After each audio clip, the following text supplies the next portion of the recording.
سید الکونین والثقلین۔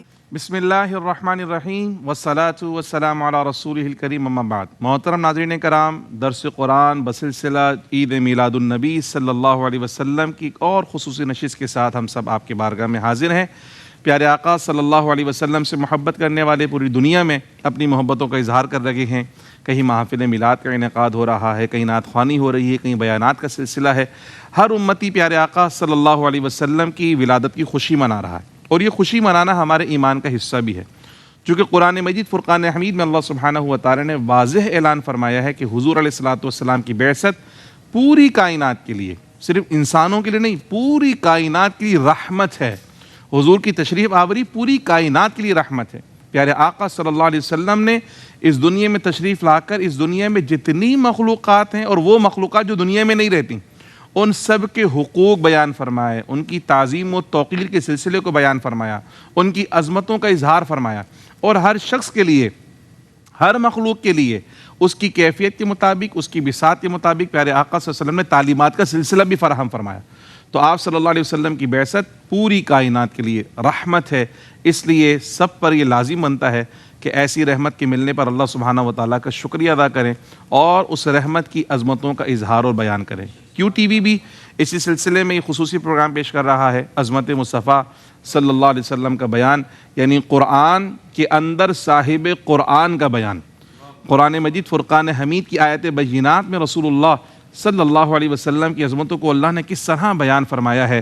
گویا کہ آپ یوں دیکھیں کہ جس طرح کی اینک ہم لگا کے منظر کو دیکھتے ہیں نا، اس طرح کا منظر نامہ ہمیں نظر آتا ہے، اور قرآن مجید فرقان حمید کو اگر عشق مصطفیٰ صلی اللہ علیہ وسلم کی اینک لگا کر دیکھا جائے تو قرآن مجید فرقان حمید میں جگہ جگہ نعت مصطفیٰ نظر آتی ہے، جگہ جگہ عظمت مصطفیٰ نظر آتی ہے، جگہ جگہ شان مصطفیٰ نظر آتی ہے۔ اللہ سبحانہ و تعالیٰ میں ایسی آنکھیں عطا فرمائے جہاں ہمیں عظمت مصطفیٰ کے نظارے کرا سکے، ایسے کان عطا فرمائے جو عشق مصطفیٰ اور نعت مصطفیٰ سننے کے لیے بے چین رہیں۔ اللہ سبحانہ و تعالی ہماری زبانوں کو ہمیشہ پیارے آقا صلی اللہ علیہ وسلم کے ذکر سے معطر رکھے۔ آج جو آیت مبارکہ ہمارے درس کا سلسلہ ہے وہ ہے سورہ احزاب کی آیت مبارکہ 21 ہمارے درس کا حصہ ہوگی۔ پہلے اس آیت مبارکہ کی تلاوت کو سماعت فرما لیں، اس کے بعد انشاءاللہ ترجمہ اور مختصر تفسیر۔ اعوذ باللہ من الشیطان الرجیم، بسم اللہ الرحمن الرحیم۔ لقد كان لكم في رسول الله أسوة حسنة لمن كان يرجو الله واليوم الآخر وذكر الله كثيرا، صدق اللہ العظیم۔ میں پناہ مانگتا ہوں اللہ کی شیطان مردود سے، اللہ کے نام سے شروع جو بڑا مہربان نہایت رحم فرمانے والا ہے۔ تحقیق تمہارے لیے رسول اللہ صلی اللہ علیہ وسلم کی زندگی میں بہترین عملی نمونہ ہے، بالخصوص اس کے لیے جو اللہ اور روز آخرت کو چاہتا ہے اور اللہ سبحانہ و تعالیٰ کا کثرت سے ذکر کرتا ہے۔ یہ سورہ مبارکہ سورہ احزاب 21ویں سپارے کی صورت ہے، اور اس صورت مبارکہ میں جو آیت ہم نے پیش کی اس کا جو سینٹرل آئیڈیا ہے، جو خاص بات ہمیں بیان کی گئی وہ یہ کہ رسول اللہ صلی اللہ علیہ وسلم کی جو زندگی ہے، جو آپ کا اسوہ ہے، وہ ہمارے لیے عملی نمونہ ہے، بہترین عملی نمونہ ہے۔ اب بہترین عملی نمونے کا مطلب ہے رول ماڈل، یعنی ایک ایسی شخصیت جس کو دیکھ کر ہم اپنی زندگی گزارنا چاہیں، ایک ایسی شخصیت جس کو دیکھ کر ہم اپنی زندگی کو سنوارنا چاہیں، ایک ایسی شخصیت جس کو دیکھ کر ہماری دنیا کی زندگی بھی حسین ہو جائے اور آخرت کی زندگی بھی حسین ہو جائے، ایک ایسی شخصیت جس کو دیکھ کر، جس کی اتباع کر کر اللہ کی مخلوق کی نگاہ میں بھی ہم محبوب ہو جائیں اور پروردگار کی بارگاہ کی میں محبوب ہو جائیں۔ تو اگر ایسا بننا چاہتے ہیں کہ دنیا میں بھی کامیاب ہوں، آخرت میں بھی کامیاب ہوں، دنیا بھی اچھی ہو، آخرت بھی اچھی ہو، دین کے اندر بھی سرفرازی اور سربلندی نصیب ہو، تو ہمیں کس طرح کا رول ماڈل اختیار کرنا پڑے گا؟ تو اللہ نے فرمایا ساری سرفرازی اور کامیابی اگر تمہیں نصیب ہوگی تو فقط ایک ذات کی اتباع سے نصیب ہوگی، اور وہ ہے محمد مصطفیٰ صلی اللہ علیہ وسلم کی ذات گرامی۔ آپ دیکھیے، اللہ نے انسان کو اس دنیا کے اندر بھیجا، اور اس دنیا میں آنے کے بعد جب ہم زندگی گزارتے ہیں تو ہم جب اس دنیا میں آتے ہیں تو ہم کچھ سیکھے ہوئے نہیں ہوتے. کھانا کیسے کھانا ہے ہم کو نہیں پتا, لباس کیسے پہننا ہے ہمیں نہیں پتا, گفتگو کیسے کرنی ہے ہمیں نہیں پتا, سونا کیسے ہمیں نہیں پتا. یہ ہم اپنے معاشرے سے سیکھ رہے ہوتے ہیں, اپنے خاندان سے سیکھ رہے ہوتے ہیں. سب سے پہلے اپنے قریب سے سیکھتے ہیں, اپنے والدین سے. وہ بتاتے ہیں کہ کھانا ایسے کھانا ہے, ہمیں گفتگو ایسے کرنی ہے, ہمیں لیٹنا ایسے ہے, ہمیں کپڑے ایسے پہننا ہے, ہمیں یہاں جانا تو اس طریقے سے بیٹھنا, اس طریقے سے کھڑا ہونا چاہیے, گھر میں داخل ہونا تو ایسے ہی کرنا چاہیے. ابتدائی طور پر ہماری تربیت کون کرتا ہے؟ ہمارے والدین کر رہے ہوتے ہیں, ہمارے اساتذہ کرام کر رہے ہوتے ہیں. اب ہر معاشرے کے اندر, ہر سوسائٹی کے اندر لوگوں کی ثقافت الگ ہوتی ہے, روایات الگ ہوتی ہیں, سوسائٹی کے جو رویے ہوتے ہیں وہ مختلف ہوتے ہیں. تو ہر سوسائٹی میں بچے کی تربیت اس سوسائٹی کے ماحول کے مطابق کی جاتی ہے. لیکن اللہ سبحانہ و تعالی نے فرمایا کہ ہم نے تمہارے لیے اس دنیا کے اندر جو بہترین عملی نمونہ پیش کیا ہے زندگی گزارنے کا, وہ کس کی صورت میں پیش کیا ہے؟ اپنے حبیب محمد مصطفیٰ صلی اللہ علیہ وسلم کی صورت میں پیش کیا ہے. اور وہ اس کیفیت کے اندر پیش کیا ہے کہ تمہیں اس دنیا کے اندر زندگی گزارنے کے ساتھ ساتھ آخرت کی تیاری اور آخرت کی کامیابی تک زندگی کا کوئی گوشہ تمہارا ایسا نہیں ہے جس کے متعلق رسول اللہ نے تربیت نہ فرمائی ہو. دیکھیں, ایک ہوتا ہے تھیوری اور ایک ہوتا ہے پریکٹیکل. تھیوری میں کیا ہوتا ہے کہ کلاس ٹیچر ہمیں بورڈ پہ بتا رہے ہوتے ہیں ایسا کرنا, یوں کرنا, یوں کرنا, یوں کرنا, یوں کرنا, یہ ہوتا ہے تھیوری. اور پریکٹیکل میں ہوتا ہے کہ ہمیں گراؤنڈ میں بلا کر باقاعدہ ہم سے وہ کام کروایا جاتا ہے, یا ٹیچر ہمیں کر کر دکھاتا ہے کہ دیکھو ایسے کرنا ہے, ایسے کرنا ہے, ایسے کرنا ہے. تو صرف تھیوری اگر ہو تو بہت سارے کانسیپٹس کلیئر نہیں ہوتے, بہت ساری چیزیں واضح نہیں ہوتی. لیکن جب ٹیچر پریکٹیکلی آپ کو وہ ساری چیزیں کر کر دکھا رہا ہو تو ایسی صورت میں اسٹوڈنٹ کو ایک ایک بات سمجھ میں آ جاتی ہے. اب رسول اللہ صلی اللہ علیہ وسلم کی ذات گرامی کو دیکھیں تو پیارے آقا صلی اللہ علیہ وسلم نے اپنے صحابہ کو فقط تھیوری عطا نہیں کی, بلکہ آپ صلی اللہ علیہ وسلم نے اس قرآن کی تھیوری کے ساتھ ساتھ اپنی سنت بطور عمل عطا فرمائی ہے. اور اس کی سب سے بڑی مثال میں آپ کو پیش کروں کہ قرآن مجید فرقان حمید میں اللہ پاک نے فرمایا اقیم الصلاۃ, نماز قائم کرو. لیکن اس وقت تک نماز کا کوئی عملی طریقہ قرآن مجید میں آیات بینات کی صورت میں عطا نہیں ہوا تھا. تو صحابہ کرام حضور کی بارگاہ میں آئے اور عرض کی یا رسول اللہ صلی اللہ علیہ وسلم, رب کریم کا حکم ہے کہ نماز قائم کرو. حضور ہمیں نماز پڑھنا تو آتی نہیں ہے, تو ہم نماز کیسے قائم کریں؟ تو پیارے آقا صلی اللہ علیہ وسلم نے کیا ارشاد فرمایا؟ تمام کتب حدیث میں موجود ہے. حضور نے فرمایا صلو کما رأیتمونی اصلی, کہ تمہیں پریشان ہونے کی ضرورت نہیں ہے, جس طرح مجھے نماز پڑھتا ہوا دیکھو ویسے نماز پڑھو. اب ایک طریقہ یہ ہوتا ہے نا, جیسے ہم بچوں کو آج سکھاتے ہیں, آج کل اساتذہ کرام پہلے یاد کروا دیتے ہیں کہ نماز کی اتنی شرائط ہیں, اتنی فرائض ہیں, اتنے واجبات ہیں, اتنے مستحبات ہیں, اتنے مکروہات. وہ زبانی یاد کرے جا رہا ہے, ابھی تک عملی نماز اس کو آئی نہیں ہے. سارا زبانی یاد کر لیا اس نے, عملی نماز میں غلطیاں کر رہا ہے. اور رسول اللہ صلی اللہ علیہ وسلم نے کیا فرمایا؟ سب سے پہلے عملی نماز سکھائی کہ دیکھو کھڑے کیسے ہونا ہے, تکبیر تحریمہ میں ہاتھ کیسے اٹھانے ہیں, ہاتھ باندھنے کیسے ہیں, رکوع کیسے کرنا ہے, سجدہ کیسے کرنا ہے. وہ جو فرائض عملی طور پہ ادا کرنے ہیں, پیارے آقا صلی اللہ علیہ وسلم نے فرمایا کہ دیکھو جیسے میں کر رہا ہوں مجھے امیٹیٹ کرتے رہو, یعنی میری نقل کرتے رہو, بالکل اسی انداز میں جیسے میں کر رہا ہوں اسی انداز میں تم اس کو فالو کرتے رہو. تم کیا کرو گے؟ میرے ان اعمال و افعال کو جب تم ادا کرو گے تو وہ اللہ سبحانہ و تعالیٰ کی عبادت بن جائے گی. اب آج دیکھیں, جو ہم نماز پڑھ رہے ہیں در حقیقت یہ پیارے آقا کی اداؤں کو ادا کر رہے ہیں. سرکار کھڑے ہوئے ہم بھی کھڑے ہو جاتے ہیں, سرکار رکوع میں گئے ہم بھی رکوع میں چلے جاتے ہیں, سرکار نے سجدے کی ہم بھی سجدوں میں چلے جاتے ہیں. تو یہ پوری کی پوری نماز ہمیں کس نے سکھائی؟ رسول اللہ صلی اللہ علیہ وسلم نے ہم کو سکھائی ہے. تو یہ حضور نے صرف نماز پڑھنے کا حکم نہیں دیا بلکہ نماز ادا کرنا بھی, اس طرح روزہ رکھنا فرض ہے. تو یہ نہیں فرمایا حضور نے روزے رکھ لو, کیسے رکھنے؟ حضور نے رکھ کر دکھایا, سحری کھا کر دکھائی, افطار کر کر دکھائی, روزے کی حالت میں دن گزار کر دکھایا. نماز تراویح کی بات آئی تو شروع کے کچھ دن تراویح پڑھ کر دکھائی کہ کیسے پڑھتے ہیں سرکار نے, تاکہ امت کو وہ ساری کی ساری چیزیں سیکھنے کو مل جائیں. پیارے آقا صلی اللہ تعالی علیہ وسلم نے حج کر کر دکھایا صحابہ کرام کو کہ دیکھو حج اس طریقے سے کرتے ہیں. تو جو عبادات تھیں پیارے آقا صلی اللہ علیہ وسلم نے وہ بھی کرنا سکھائیں کہ اللہ کی بندگی کیسے کرنی ہے. اور پھر اس کے بعد اگر ہم دیکھیں معاملات کو تو رسول کریم صلی اللہ علیہ وسلم نے معمولات زندگی بھی ادا کر کے دکھائے. کھانا کیسے کھانا ہے سرکار نے وہ بھی سکھا دیا, پانی کیسے پینا ہے حضور نے وہ بھی سکھا دیا, غسل کیسے کرنا ہے سرکار نے وہ بھی سکھا دیا, وضو کیسے کرنا ہے حضور نے وہ بھی سکھا دیا, لباس کیسے تبدیل کرنا ہے سرکار نے وہ بھی سکھا دیا, گھر میں کیسے داخل ہونا ہے وہ بھی سکھایا, گھر سے باہر کے لے جانا وہ بھی سکھا دیا سرکار نے. یہ چھوٹی چھوٹے معمولات زندگی بھی سرکار علیہ الصلوۃ والسلام نے صحابہ کرام کو باقاعدہ سکھائے, اور صرف سکھائے نہیں بلکہ کر کر دکھایا کہ دیکھو میں ایسے کھانا کھاتا ہوں. سرکار کو کھاتے ہوئے دیکھا تو صحابہ نے بھی اسی طرح کھانا شروع کر دیا. میں ایسے بیٹھتا ہوں, سرکار کو جیسے دیکھا صحابہ نے ویسے بیٹھنا شروع کر دیا. تو صحابہ کرام رسول اللہ صلی اللہ علیہ وسلم کی عملی زندگی سے دین کو سیکھا کرتے تھے, اس لیے دین سیکھنا کیا ہو گیا, آسان ہو گیا. صرف تھیوری نہیں تھی بلکہ رسول اللہ کی سنت کی صورت میں ایک عملی نمونہ ان کے سامنے موجود تھا. پھر پیارے آقا صلی اللہ علیہ وسلم لوگوں کے ساتھ معاملات سکھائے, تجارت کیسے کرنی ہے, کاروبار کیسے کرنا ہے, لین دین کیسے کرنا ہے, قرض لے لیا تو اس کو ادا کیسے کرنا ہے. پیارے آقا صلی اللہ علیہ وسلم نے سارے کے سارے معاملات بھی ہم کو سکھائے. پھر حضور نے جنگ کرنا بھی سکھائی کہ کافروں سے کبھی مقابلہ کرنا پڑ جائے تو مقابلہ کیسے کرنا ہے, اور حضور نے صلح کرنا بھی سکھائی صلح حدیبیہ کے موقع پہ کہ اگر صلح کرنی پڑ جائے تو صلح کیسے کرنی ہے, اگر قیدی آ جائیں تو ان کے ساتھ کیا معاملہ کرنا ہے, اور تمہارے اپنے بھائی شہید ہو جائیں ان کے ساتھ کیا معاملہ کرنا ہے.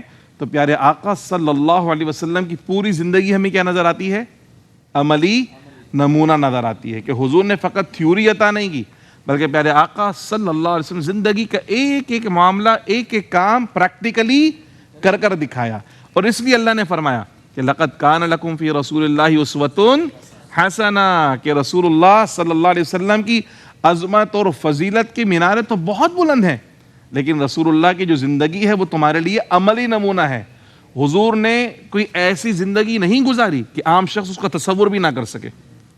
یعنی کہ ہوتا ہے نا کہ آج ہم دیکھتے ہیں کہ اللہ سبحانہ و تعالیٰ اگر کسی کو منصب عطا فرما دیتا ہے تو پھر اس کی چال ڈھالی بدل جاتی ہے, پہننا اوڑھنا بدل جاتا ہے, چلنا پھرنا بدل جاتا ہے, ٹھیک ہے نا, اس کا جو ہے نا وہ گفتگو کرنے کا انداز بدل جاتا ہے.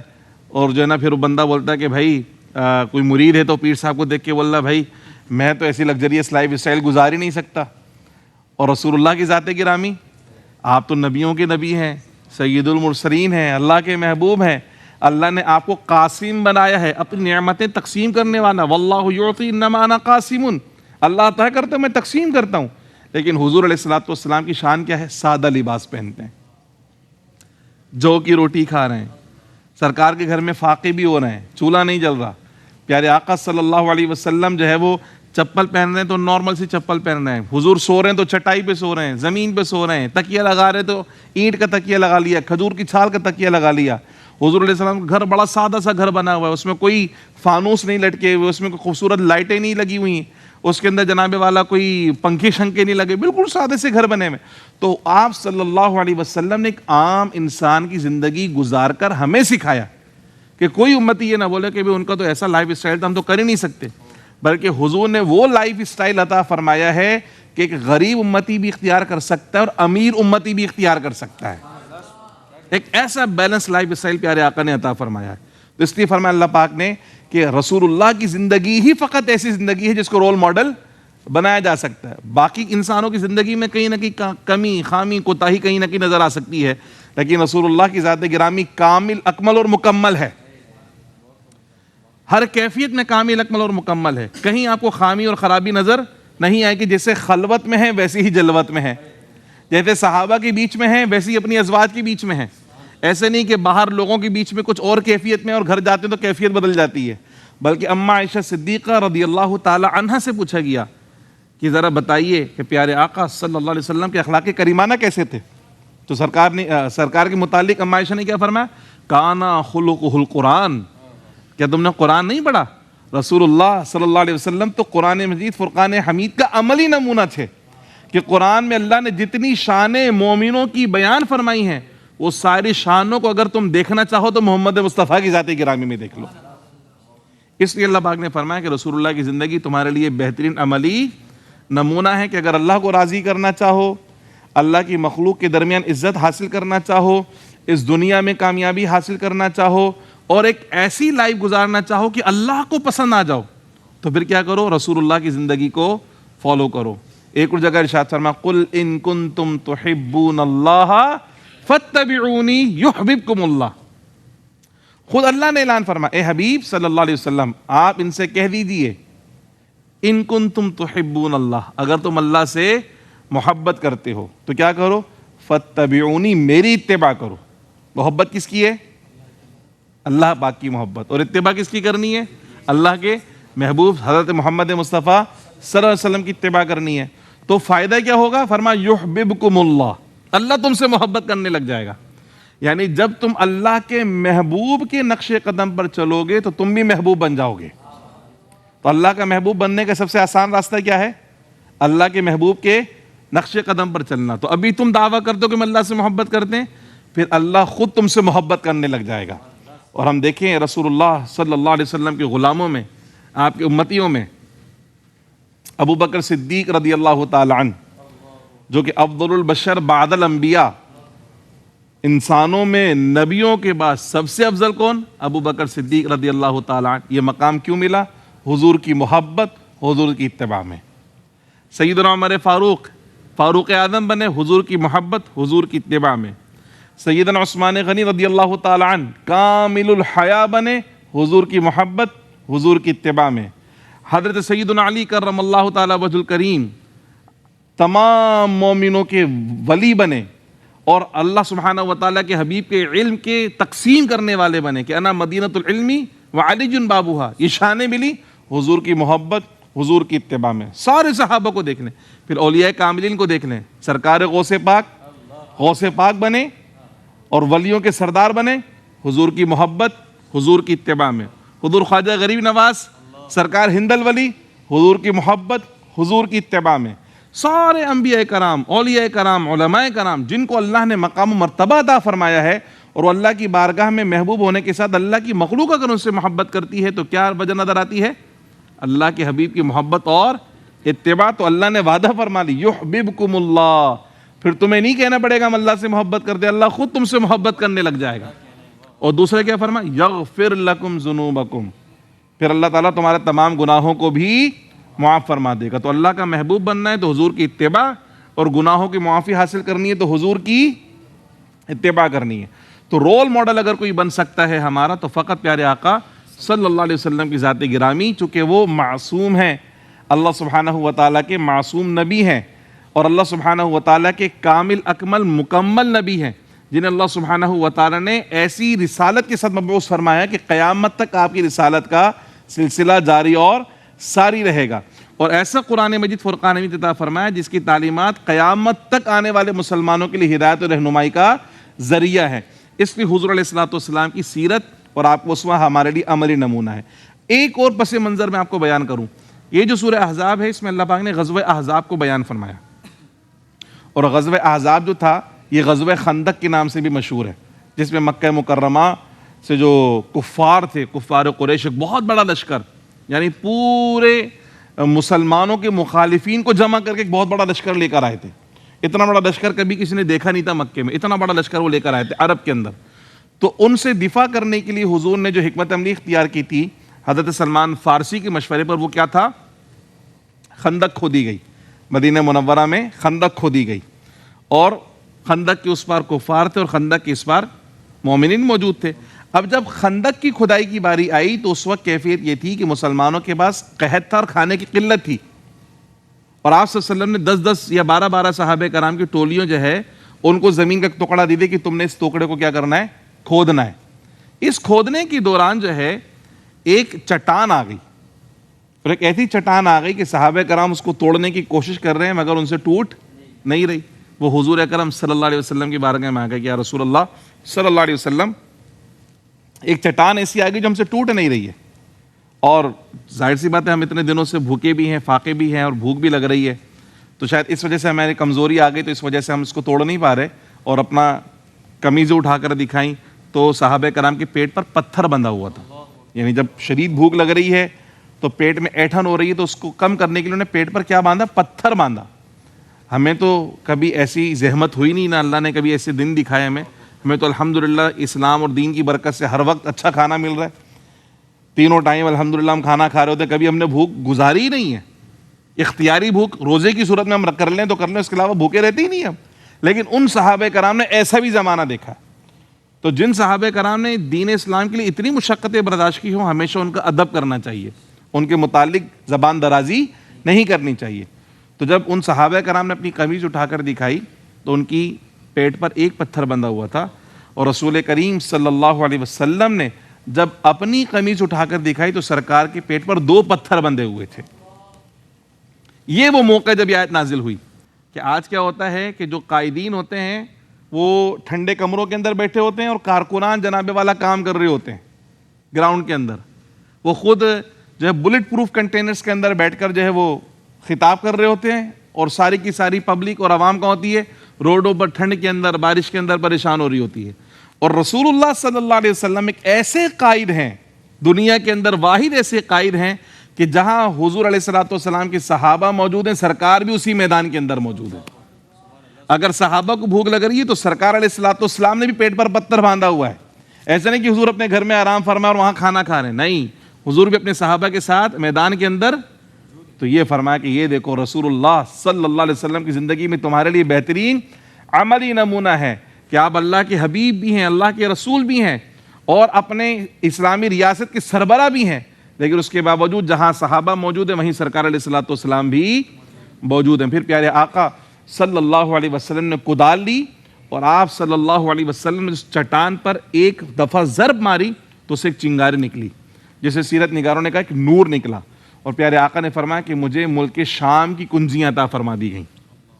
دوسری ضرب ماری تو پھر ایک چنگاری نکلی، ایک نور نکلا. اور پیارے آقا نے فرمایا کہ اللہ نے مجھے ملک روم، ملک فارس کی کنجیاں عطا فرما دی.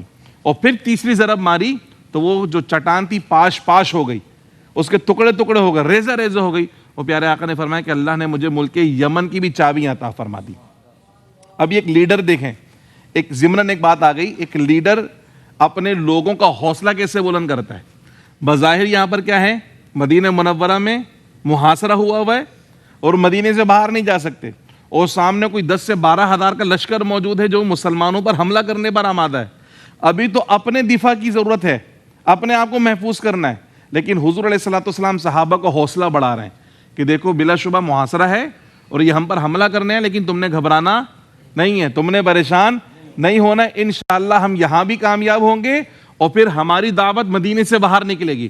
انشاءاللہ ملک شام پہ بھی اسلام کا پرچم لہرائے گا، ملک فارس میں بھی اسلام کا پرچم لہرائے گا، اور یمن میں بھی اسلام کا پرچم لہرائے گا. تو اس وقت حضور نے صحابہ کا حوصلہ بلند کیا کہ تمہیں گھبرانے کی ضرورت، اللہ کی مدد آئے گی، اور انشاءاللہ یہاں بھی ہم سرخ رو ہوں گے اور دنیا کے اندر ہم اسلام کی تعلیمات کو عام کریں گے. تو پیارے آقا صلی اللہ علیہ وسلم کی سیرت کا ایک پہلو یہاں بھی ہمیں نظر آتا ہے کہ میدان جہاد میں سرکار کیسے ہیں.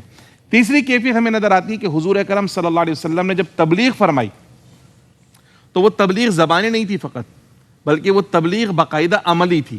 عمل کے ساتھ حضور نے تبلیغ فرمائی. اگر سرکار نے سچ کی فضیلت کو بیان فرمایا تو صرف فضائل بیان نہیں فرمائے، بلکہ سرکار نے ہمیشہ سچ بول کر دکھایا. حضور نے اگر امانت کی تعلیم دی تو فقط امانت کے فضائل بیان نہیں فرمائے کہ امانت داری کے فضائل ہی ہیں، بلکہ خود امانت داری کر کر دکھائی ہے. اور حضور کی صداقت اور امانت کا عالم تو یہ ہے کہ پیارے آقا صلی اللہ تعالی علیہ وسلم مکہ مکرمہ میں جب اعلان نبوت فرمایا سرکار نے، اس سے پہلے بھی اس پورے مکے میں اگر کوئی صادق اور امین کے نام سے مشہور تھا تو وہ ہمارے آقا کی ذات گرامی تھی. کہ جب حجر اسود کی تنصیب کی باری آئی اور مکے کے کافروں میں جھگڑا ہو گیا اور سب نے یہ طے کیا کہ کل صبح سب سے پہلے جو حرم میں داخل ہوگا، جو وہ فیصلہ کرے گا ہم سب اس کو مانیں گے. اگلی صبح سب سے پہلے حرم میں جو شخصیت داخل ہوئی وہ کون تھی؟ ہمارے پیارے آقا حضرت محمد مصطفیٰ صلی اللہ علیہ وسلم کی ذات گرامی. تو سرکار کو دیکھ کر سب نے کہا کہ صادق اور امین آ گئے، صادق اور امین آ گئے، جو یہ فیصلہ کریں گے ہم اس کو قبول کریں گے. اس زمانے میں بھی سرکار سچ بولتے تھے اور امانت داری کرتے تھے. اسی طرح پیارے آقا نے جب اعلان نبوت فرمایا، سب لوگوں کو جمع کیا، تو انہوں نے کہا کہ اگر میں تم سے کہوں کہ پہاڑ کے پیچھے سے ایک لشکر آ کر تم پہ حملہ کرنے والا ہے تو میری تصدیق کرو گے؟ سب نے کہا جی بالکل تصدیق کریں گے، چونکہ ہم نے کبھی جھوٹ بولتے آپ کو. تو حضور نے فرمایا کہ میں تمہیں کائنات کا سب سے بڑا سچ بتاتا ہوں، قولوا لا الہ الا اللہ تفلحوا، کہو کہ اللہ کے سوا کوئی معبود نہیں ہے، تم کامیاب ہو جاؤ گے. تو اس وقت بھی ان کافروں نے بھی کہا تھا کہ آپ سچے ہیں، ہم نے کبھی جھوٹ بولتا ہوا. اور حضور نے جس رات ہجرت کی ہے اس رات حضور کے گھر کا جب محاصرہ ہوا تھا تو پیارے آقا صلی اللہ علیہ وسلم نے حضرت علی کو فرمایا کہ یہ امانتیں ہیں جو فلاں فلاں کافر کی ہیں. وہ دشمن تھے رسول اللہ کے، مگر امانت بھی اپنے بھائی کے پاس نہیں، رسول اللہ کے پاس رکھواتے تھے. انہیں یقین اور بھروسہ تھا کہ ہو سکتا ہے ہمارا بھائی ہماری امانت میں خیانت کر جائے، لیکن محمد صلی اللہ علیہ وسلم کبھی امانت میں خیانت نہیں کرتے.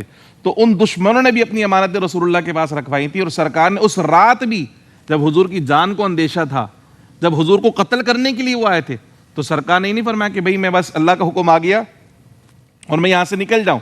نہیں، بلکہ حضرت علی کو سرکار نے باقاعدہ فرمایا کہ اے علی، یہ فلاں کی امانت ہے، یہ فلاں کی امانت ہے، یہ فلاں کی امانت ہے.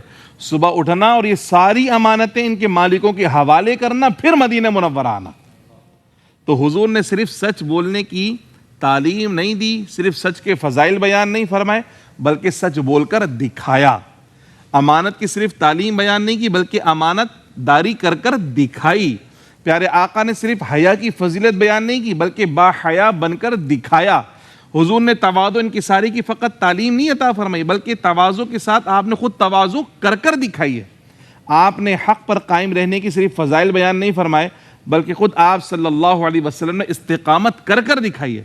عفو و درگزر کے بارے میں سرکار نے صرف تعلیم بیان نہیں فرمائی، بلکہ خود سرکار نے اپنے دشمنوں کو سب کے سامنے معاف کر کر دکھایا ہے کہ دیکھو عفو و درگزر اس طرح کیا جاتا ہے. فتح مکہ کا موقع ہو یا طائف کا موقع ہو، جب سرکار پہ پتھر برسائے گئے اور سرکار علیہ الصلوۃ والسلام کی بارگاہ میں باقاعدہ عذاب والے فرشتے بھی آ گئے، مگر سرکار نے کیا فرمایا کہ میں زحمت بنا کر نہیں، میں رحمت بنا کر بھیجا گیا ہوں. تو آپ صلی اللہ تعالی علیہ وسلم کی ذات گرامی کے اندر یہ ہمیں تیسرا پہلو نظر آ رہا ہے کہ سرکار نے جو کچھ امت کو تعلیم فرمایا، خود اس کے اوپر عمل بھی کر کر دکھایا. تو آپ نے احکامات صرف عطا نہیں فرمائے، بلکہ احکامات سکھانے کے ساتھ ساتھ اس پر بھی عمل کرنا دکھایا. آپ صلی اللہ علیہ وسلم نے جنگ کے اس خاص موقع پر اپنی سیرت کے مطابق عمل کرنا ہم کو سکھایا کہ دیکھو، چھوڑنا نہیں مجاہدین کو، ورکرز کو چھوڑنا نہیں، بلکہ ان کے ساتھ میدان کے اندر تم نے بھی کھڑا رہنا ہے. اور پھر آپ صلی اللہ علیہ وسلم نے جتنے اخلاقی فضائل بیان فرمائے، صرف اس کی فضیلتیں بیان نہیں فرمائی، بلکہ اپنے عمل سے، اپنی سیرت سے اس کو آپ نے عملی طور پر لوگوں کے سامنے پیش کر کر دکھایا. تو یہ ہے آیت مبارکہ، فرمایا کہ جو اللہ کو چاہتا ہے اور روز آخرت کی کامیابی چاہتا ہے تو کیا کرنا چاہیے؟ رسول اللہ کی اسوہ حسنہ کو اختیار کرنا چاہیے. تو جب رسول اللہ کی اسوہ حسنہ کو اختیار کریں گے تو اللہ بھی راضی ہو جائے گا اور آخرت کی کامیابی بھی نصیب ہو جائے گی. وَذَكَرَ اللَّهَ كَثِيرًا، اور اللہ کو کثرت سے یاد کرنا چاہیے. تو رسول اللہ صلی اللہ علیہ وسلم کی سنتوں کو جب ہم اپنی زندگی میں نافذ کر لیتے ہیں نا، تو ہمارا ہر عمل اللہ کی عبادت بن جاتا ہے، اللہ کا ذکر بن جاتا ہے. وہ کیسے؟ پیارے آقا نے فرمایا جس نے فتنے کے زمانے میں میری ایک سنت کو زندہ کیا. کس زمانے میں؟ فتنے کے زمانے میں میری ایک سنت کو زندہ کیا، اللہ اسے 100 شہیدوں کے برابر اجر عطا فرمائے گا. اب آج کے زمانے سے بڑھ کر فتنوں کا زمانہ کیا ہوگا کہ جب لوگ سنتوں کو چھوڑتے چلے جا رہے ہیں. پانی پی رہے ہیں تو خلاف سنت، کھانا کھا رہے ہیں تو خلاف سنت، لباس پہن رہے ہیں تو خلاف سنت، آپس میں مل رہے ہیں تو سلام نہیں کر رہے، بس ہاتھ ملا لیے تو ملا لیے، نہیں ملایا تو نہیں ملایا. تو زندگی کے ہر عمل میں کیا کرتے جا رہے ہیں؟ سنتوں کو چھوڑتے چلے جا رہے ہیں. اس فتنے کے زمانے میں اگر کوئی حضور کی سنت کو اہتمام کے ساتھ اختیار کرنا شروع کر دے، پانی سرکار کی سنت کے مطابق پینا شروع کر دے، تو پانی پینے پر بھی 100 شہیدوں کا ثواب. کھانا حضور کی سنت کے مطابق بیٹھ کر رات سے کھانا شروع کر دے تو کھانا کھانے پر بھی 100 شہیدوں کا ثواب. گھر میں آنا جانا، چلنا پھرنا، لوگوں سے گفتگو کرنا، سب سرکار کی سنت کے مطابق ہو جائے تو ہر عمل پہ کیا ملنا شروع ہو جائے گا؟ 100 شہیدوں کا ثواب. اور یہی اللہ تعالیٰ کا یاد ہے، اللہ کا ذکر ہے. اللہ کو یہ ساری ادائیں پسند ہیں کہ نماز بھی رسول اللہ کی طرح پڑھنی ہے، اور ہماری زندگی میں تفریق نہیں ہونی چاہیے کہ صرف نماز رسول اللہ کی طرح، بلکہ فرمایا نماز بھی رسول اللہ کی طرح پڑھنی ہے، کاروبار بھی رسول اللہ کی طرح کرنا ہے، تجارت بھی رسول اللہ کی طرح کرنی ہے، اور سیاست بھی رسول اللہ کی طرح کرنی ہے، جنگ بھی رسول اللہ کی طرح کرنی ہے، اور صلح بھی رسول اللہ صلی اللہ علیہ وسلم کی طرح کرنی ہے. اس میں تفریق نہیں کرنی چاہیے. تو یہ اس آیت مبارکہ کے ضمن میں کچھ تفسیری نکات جو ہم نے بیان کرنے کی سعادت حاصل کی ہے. ہمارے جو ساتھی اسٹوڈیو کے اندر موجود ہیں، اگر ان کے ذہن میں اس آیت مبارکہ کو لے کر کوئی سوال ہو تو ہم اس کو شامل کر سکتے ہیں. السلام علیکم ورحمۃ اللہ وبرکاتہ. وعلیکم السلام ورحمۃ اللہ وبرکاتہ. علامہ صاحب آپ سے میرا ایک سوال ہے کہ جشن میلاد مصطفیٰ صلی اللہ علیہ وسلم منانے کا ایک شرعی طریقہ کیا ہے؟ بہت اچھا اور بہت عمدہ سوال ہے اور بروقت سوال ہے کہ میلاد شریف منانے کا شرعی طریقہ. اصل میں پیارے آقا صلی اللہ علیہ وسلم کی جب میلاد شریف منانے کی بات آتی ہے تو اس کا بنیادی مقصد ہے حضور کا ذکر کرنا، حضور کی عظمت کو بیان کرنا، حضور کی شان کو بیان کرنا. قرآن مجید فرقان حمید کی آیت بینات اور رسول اللہ کی احادیث کے ذریعے حضور کی عظمتوں کا بیان. لیکن حقیقت میں اللہ نے اپنے نبی کو بھیجا کیوں ہے؟ مقصد بعثت کیا ہے رسول اللہ کا؟ یہ ہے سچی سی میلاد، یہ ہے حقیقی میلاد.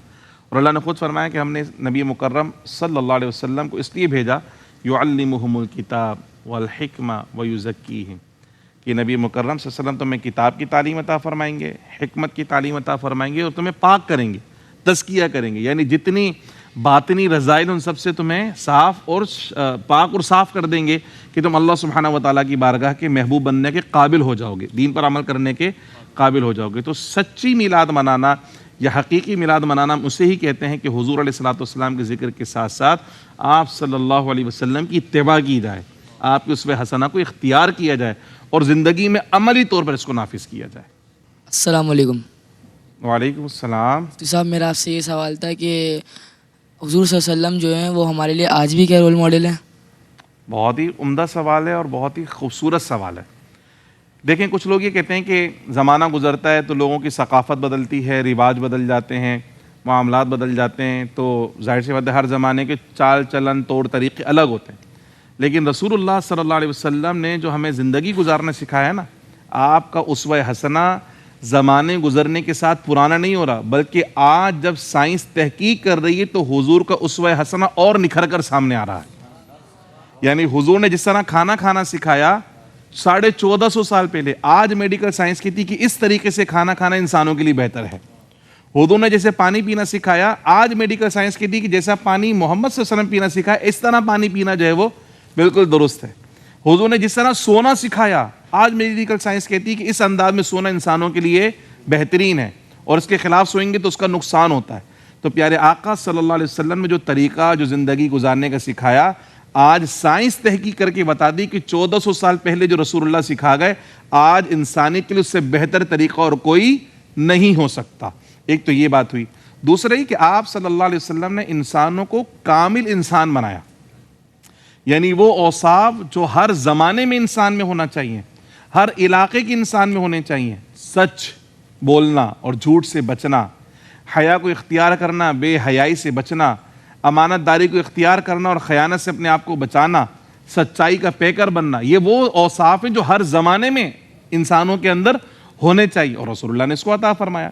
تجارت قیامت تک ہوتی رہے گی. تجارت میں بندے کو کس طریقے سے تجارت کرنی چاہیے، رسول اللہ نے یہ سکھایا.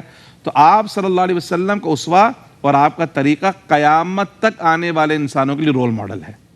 السلام علیکم ورحمۃ اللہ وبرکاتہ. وعلیکم السلام ورحمۃ اللہ وبرکاتہ. علامہ صاحب میرا آپ سے ایک سوال ہے کہ اگر دو بندوں کے درمیان صلح کروانی ہو تو اس کے حوالے سے مجھے کچھ نصیحت فرما دیں. ماشاءاللہ، یہ ویسے تو پروگرام کی جو ہماری آیت مبارکہ تھی براہ راست شاید اس سے ریلیٹڈ نہ لگ رہا ہو، لیکن سچی بات یہ ہم نے کہا کہ حضور کا اسوہ حسنہ، زندگی گزارنے کا کامل نمونہ، تو لوگوں کے درمیان صلح کروانا بھی رسول اللہ کی سنت ہے. قرآن مجید فرقان حمید کی سورہ حجرات میں پوری آیت نازل ہوئی اس حوالے سے کہ اگر دو مسلمانوں کے درمیان کوئی ناچاکی ہو جائے تو کیا فرمایا؟ فَأَصْلِحُوا بَيْنَ أَخَوَيْكُمْ، اپنے بھائیوں کے درمیان صلح کروا دیا کرو. تو رسول کریم صلی اللہ علیہ وسلم کی حیات مبارکہ میں کئی ایسے معاملات آئے جس میں صحابہ کرام میں کبھی کسی معاملے پہ کوئی رنجش آ گئی، کسی بھی وجہ سے کوئی معاملہ ہو گیا تو آپ صلی اللہ علیہ وسلم باقاعدہ ان کے درمیان صلح کروائی. اور صلح کروانے کا بہترین طریقہ اللہ نے کیا فرمایا قرآن میں، اور رسول اللہ کا بھی طریقہ تھا کہ انما المؤمنون اخوہ، تم آپس میں کیا ہو؟ بھائی بھائی ہو. المسلم اخو المسلم، مسلمان ایک دوسرے کا آپس میں بھائی بھائی ہیں.